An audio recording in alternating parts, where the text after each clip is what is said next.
topics and opinions expressed in the following show are solely those of the hosts and their guests and not those of W4CY Radio, its employees, or affiliates.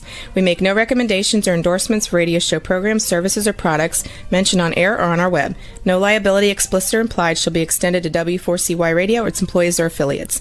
Any questions or comments should be directed to those show hosts. Thank you for choosing W4CY Radio.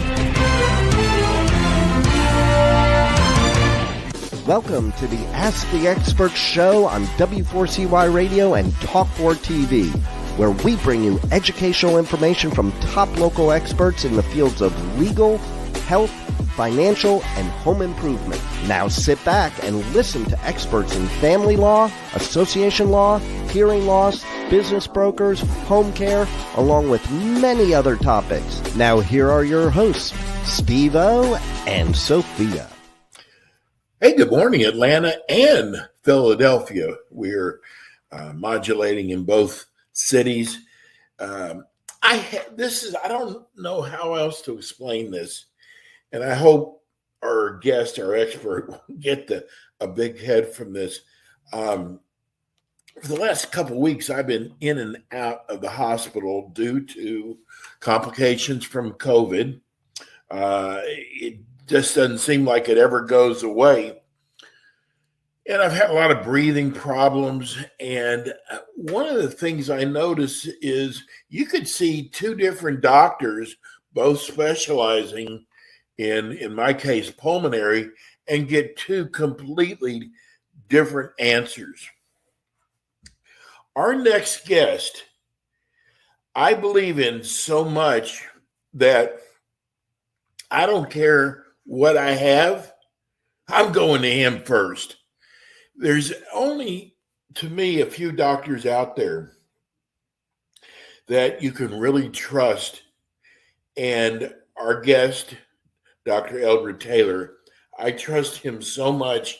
I think he would have outdone, and he's an MD, by the way, I think he would have outdone all these specialists that were at the hospital. And so I love the fact that he's on our show, and thank you for the questions you've been sending in. Let's welcome Dr. Eldred Taylor. Yes, hello. How are you doing? Hi, Dr. Taylor. How'd you like that for a compliment? Yeah, well, yeah, I appreciate it. I hope you feel better and stay better. Yeah, you know, Dr. Taylor, people don't realize that once they say you no longer have COVID, that it leaves its mark on your body. Like mine is my lungs. And it's funny, I was thinking about you in the hospital because over the last year, I've really learned and respect what you do. I respect the fact that Dr. Taylor had this great practice of OBGYN, and because of what he discovered, I'll just call it anti-aging. What he discovered, he moved his whole practice in that area. And somebody who has that much faith to do something like that is just mind-boggling. I'm so glad that we have Dr. Taylor. He's in the Atlanta area. But folks, listen, whether you're in one of the new markets we're opening up is Los Angeles. It doesn't matter what city you're in with Dr. Taylor. He can do this telemed, which is incredible. Because you got to do a lot of the work. You're going to have to do the saliva test. And Dr. Taylor, I cannot tell you how much respect I have for what you've done, what you're doing now, and what you're teaching our listeners now. Yeah, well, thank you. I appreciate it. I welcome the opportunity to try and use, all forms of communication to try and, help people take a different look at their health and actually take control of their health, to understand enough about their health so that they make good decisions. I consider doctors as advisors, not necessarily as dictators. So you can take or leave somebody's advice, but you need to have some you need to make an educated guess or educated decision.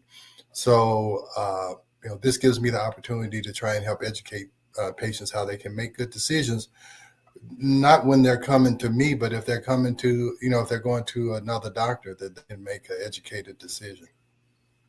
You talk about making an educated decision.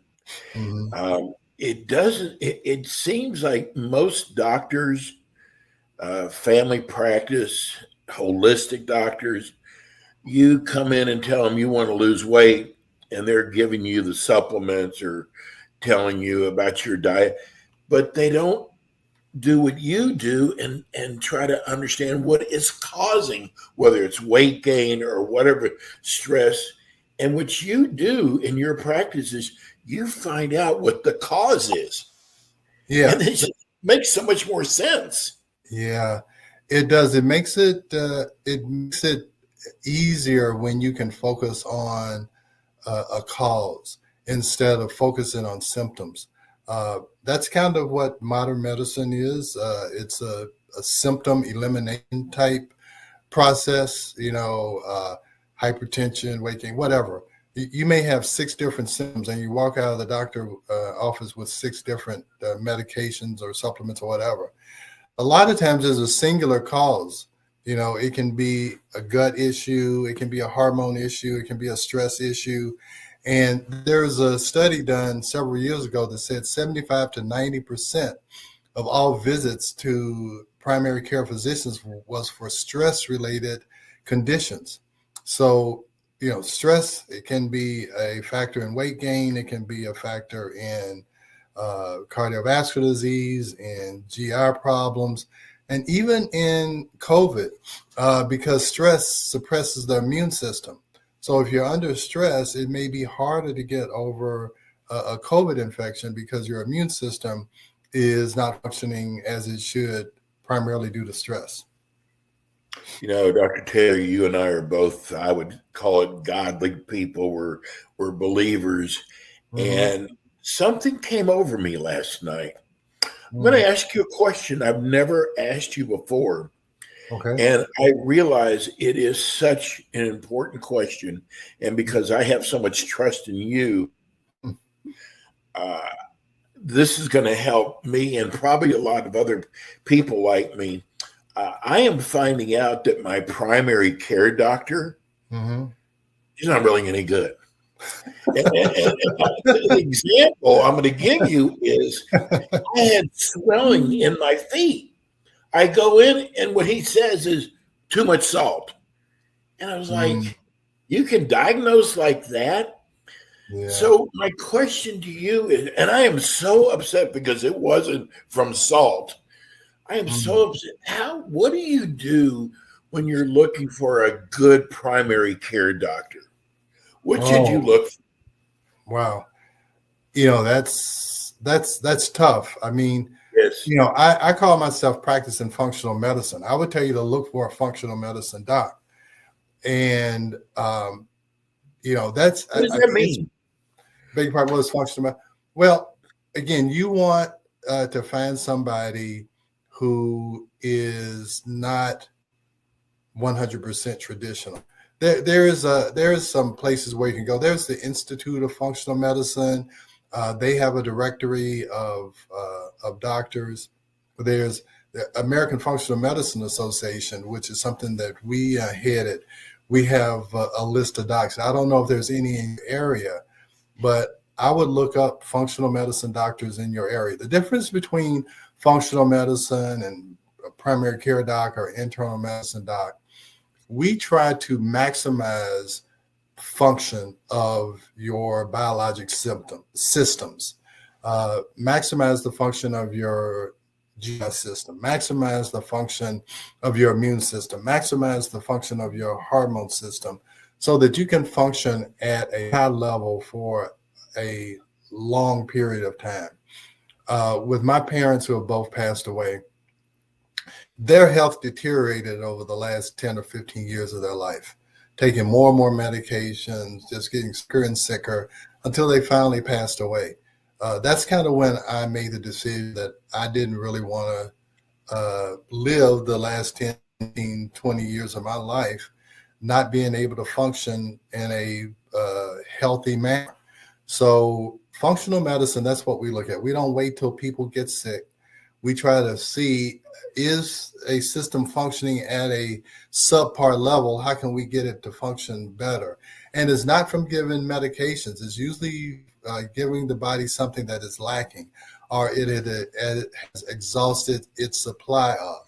That may be due to poor diet, or the food we eat now is not nearly as nutritious as it was 30, 40 years ago, or as nutritious as it would be if you had your own garden and you were, picking fresh fruits and vegetables right out of your garden. So that's what functional medicine is. So I would tell you, if you could find one in your area, and you're in Florida, they should be pretty abundant down there. And, places like Florida, California, the Northeast, Philadelphia, I'm not so sure, but a lot of the more progressive type states, Florida, Georgia's, Atlanta is progressive. I don't know about the rest of the state.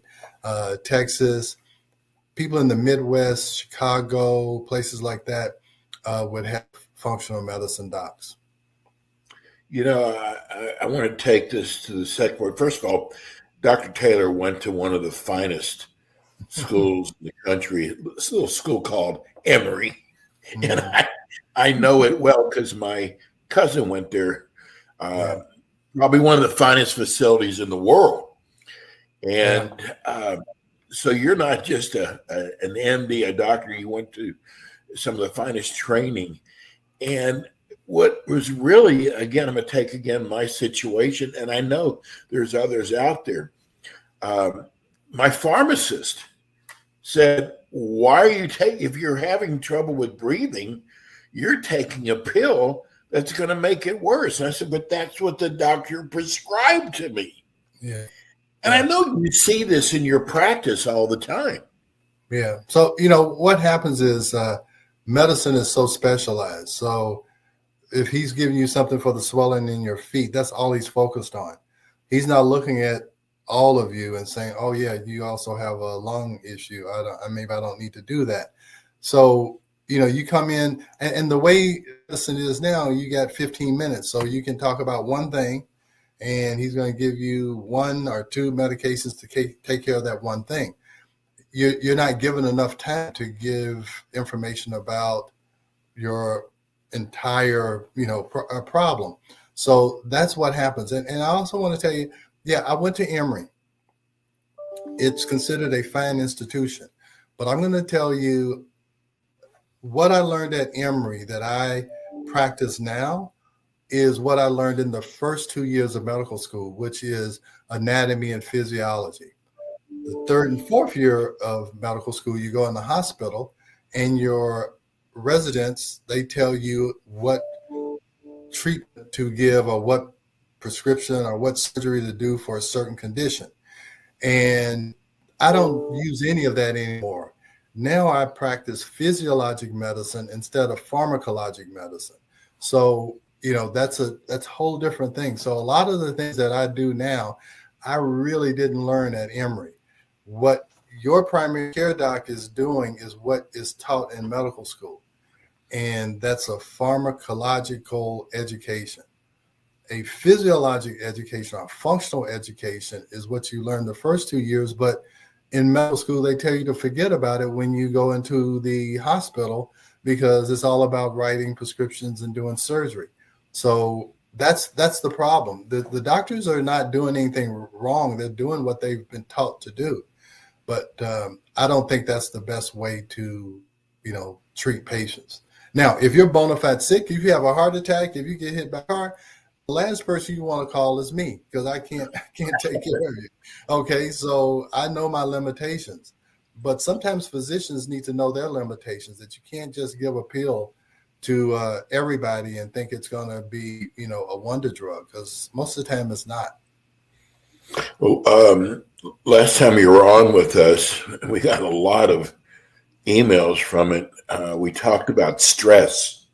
Yeah. And it seems like there's a lot of people out there that didn't even think about stress could be causing their problems until after they heard you speak.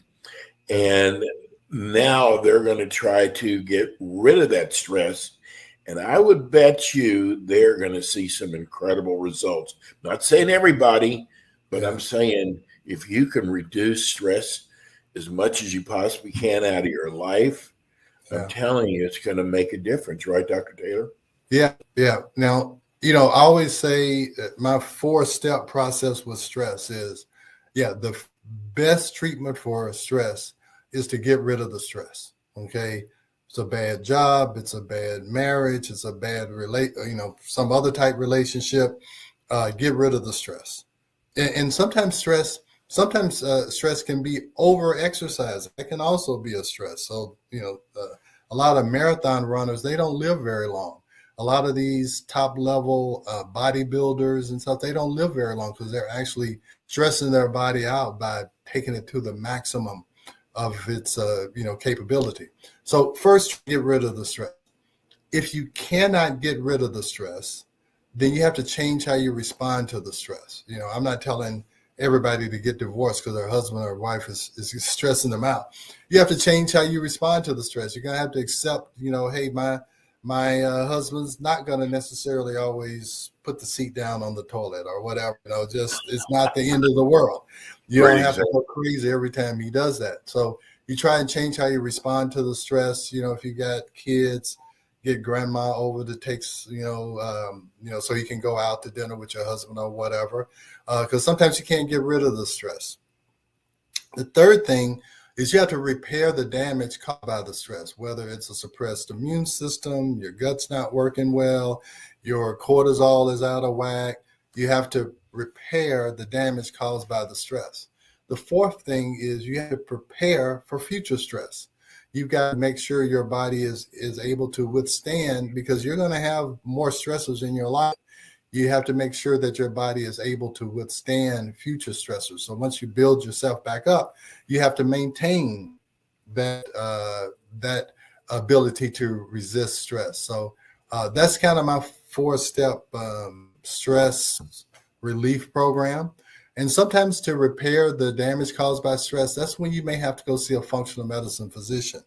And they actually look at cortisol levels. Sometimes if it's really bad, you may need some IV nutritional therapy.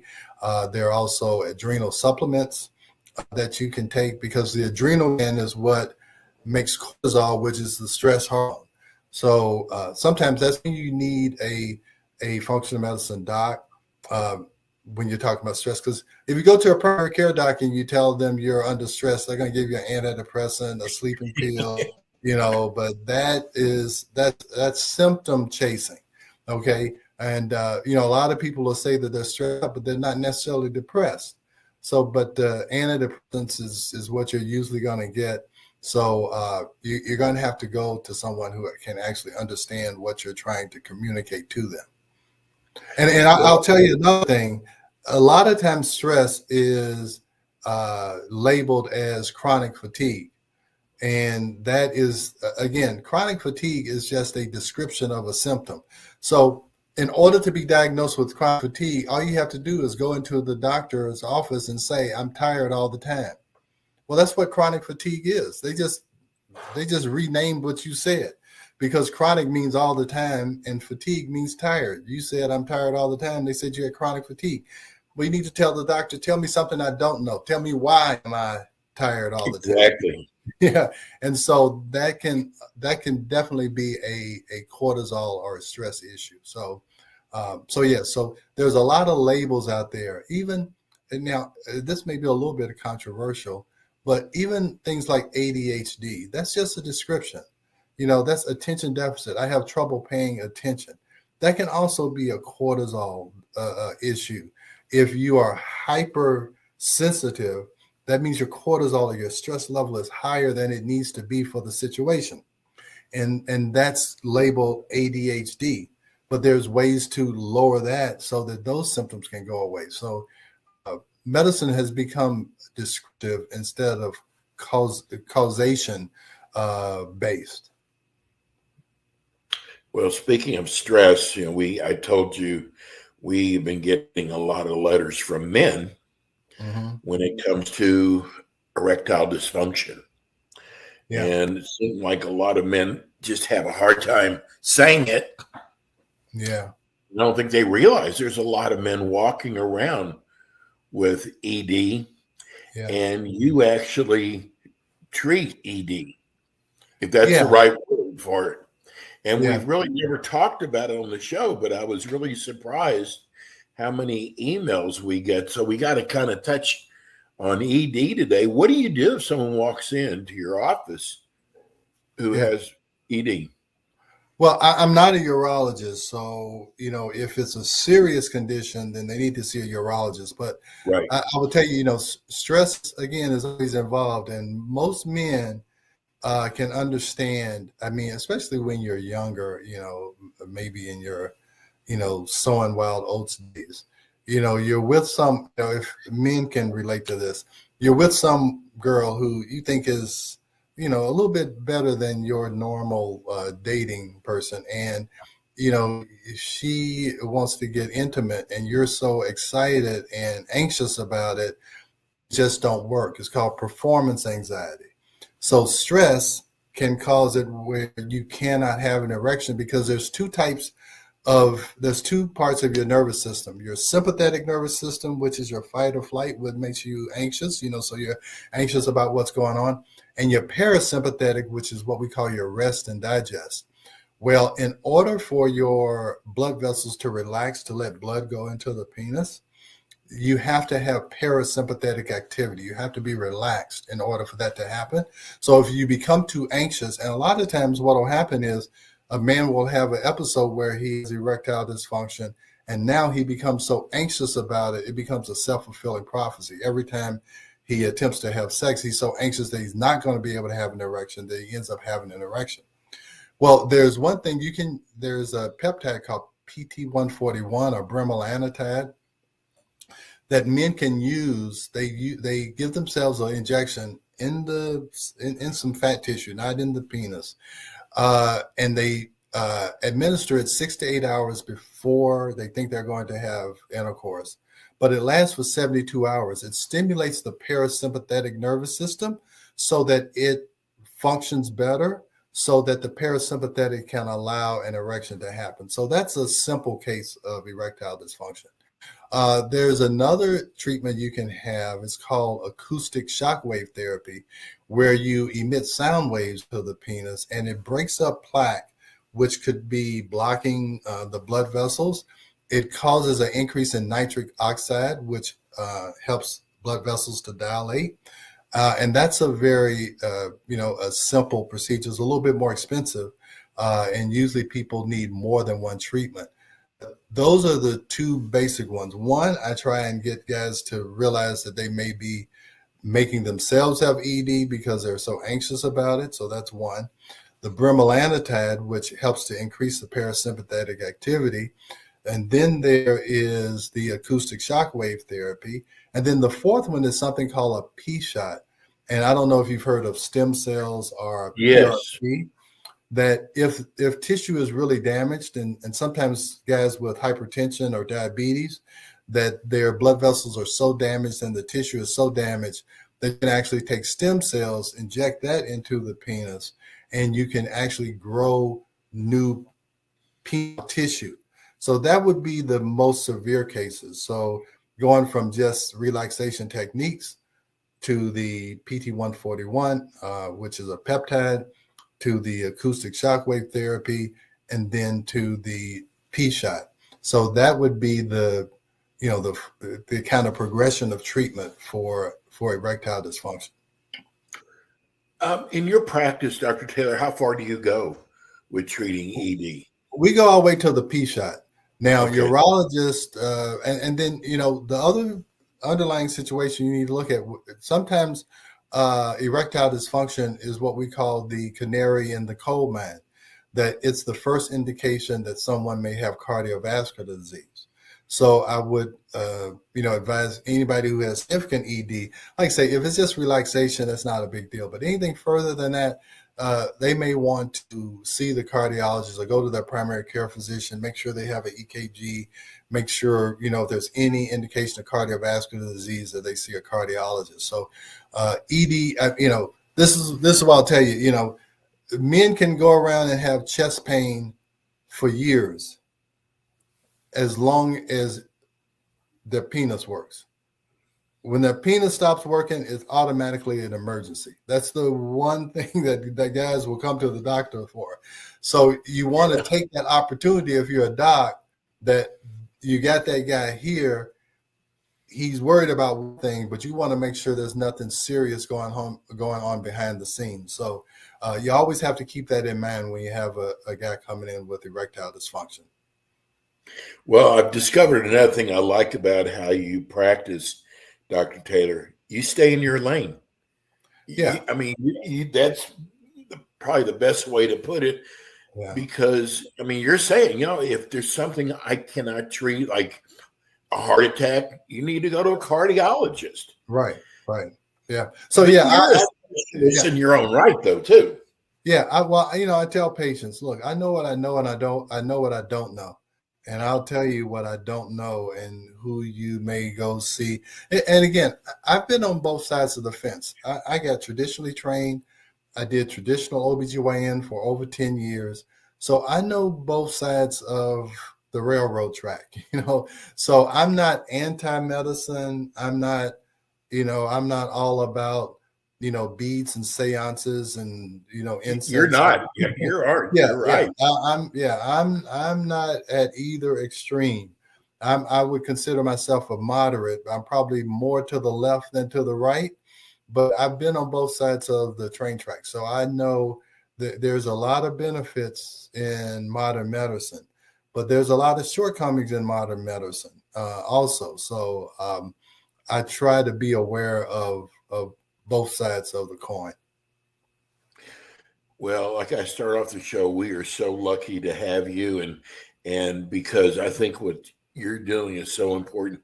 Dr. Taylor is going to be doing a show in all of our markets: our Philadelphia, Los Angeles, Atlanta, Florida, Texas, and tell your friends about the show, tell your relatives about the show, and Dr. Taylor's actually with us twice each month for Atlanta. And now I can say Georgia, because we're getting letters from all over Georgia. Let's tell people how they can reach you, Dr. Taylor, if they're listening to the radio now. Yeah. My practice email is info. The name of my practice is Taylor Medical Group. So my website is taylormedicalgroup.net. So taylormedicalgroup.net. Office phone number is 678-443-4000. The easiest way to contact me is go to the website, and you can send us an email at info@taylormedicalgroup.net. Actually, all those emails come to my phone, so I see those. Make sure you put .net in. Yeah, .net. It's not .com. I think you'll go to a lawyer's. Yeah, I think you'll get a lawyer's website if it's .com. So, yeah, make sure you do .net. Dr. Taylor, we can't thank you enough. You are definitely God sent, and we will see you soon. Okay. Thank you so much. All right, and you get better. All right. Thank you. All right. That's okay. Dr. Bye-bye. Eldred Taylor. We're going to be back with you again next week with more Ask the Experts. We are now going to be adding Los Angeles. We are in Dallas. We're in Houston. We're in Tampa. We're in Palm Beach, Florida. We're in Philadelphia. We're in Atlanta, and we're getting ready to open up in Los Angeles. And tell your friends about the show, and click on the like on the show, and we will keep bringing you great educational information from great experts. We will see you all next week with more Ask the Experts. Thanks for tuning in today to the Ask the Expert show on W4CY Radio and Talk4 TV. Tune in next week and every week to hear more from our experts on personal injury, insurance, air condition repairs, estate planning, Medicare, and many other topics in the areas of legal, health, financial, and home improvement. See you next week.